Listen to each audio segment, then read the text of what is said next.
আর কেউ যদি কয় দালালে যদি কয় আতো আতো বেশি গিয়া আমার কাছে প্রত্যেক সপ্তাহে মানুষ যায় গিয়া ভাবাই সব 4.5 লাখ মারি দিছে 5.5 লাখ মারি দিছে।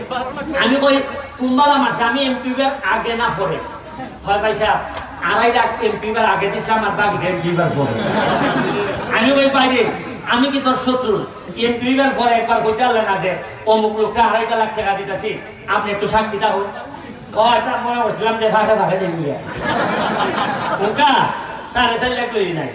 কেউ ট্রেনিং ছাড়া আমার এলাকার যারা বিরে যেতে চায় টেকা যে চালে নিয়ে দাও, কিন্তু দিবার আগে আমার সাথে একটু কইবা যে পয়সা বানু অমুককে দিতেছে আপনি একটু ফোন দিয়া খুলে দিন।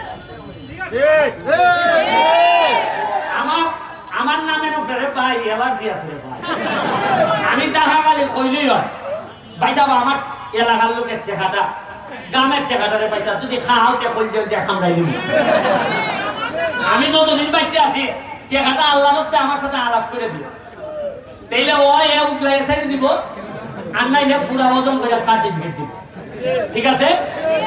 পরে কিন্তু আমার গিয়া যদি কো পয়সা আমরা নাচ গাইতে লাইছিলাম তে কিন্তু বিচার লাগবে না।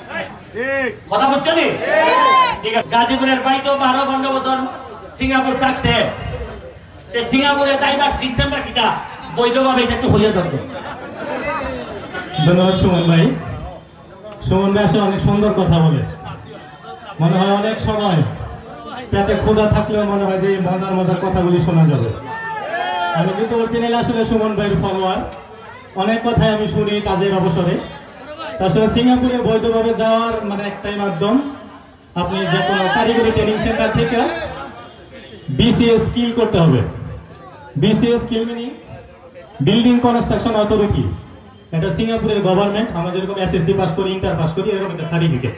এটা সার্টিফিকেট হলে যাওয়া যাবে। তো যারা যাইতে ইচ্ছুক আপনারা যে কোনো ট্রেনিং সেন্টারের সাথে যোগাযোগ করবেন, অনায়াসে যেতে পারবেন সিঙ্গাপুর। বুঝছেন? এটা ট্রেনিং ছাড়া সিঙ্গাপুর যাওয়া যেত না।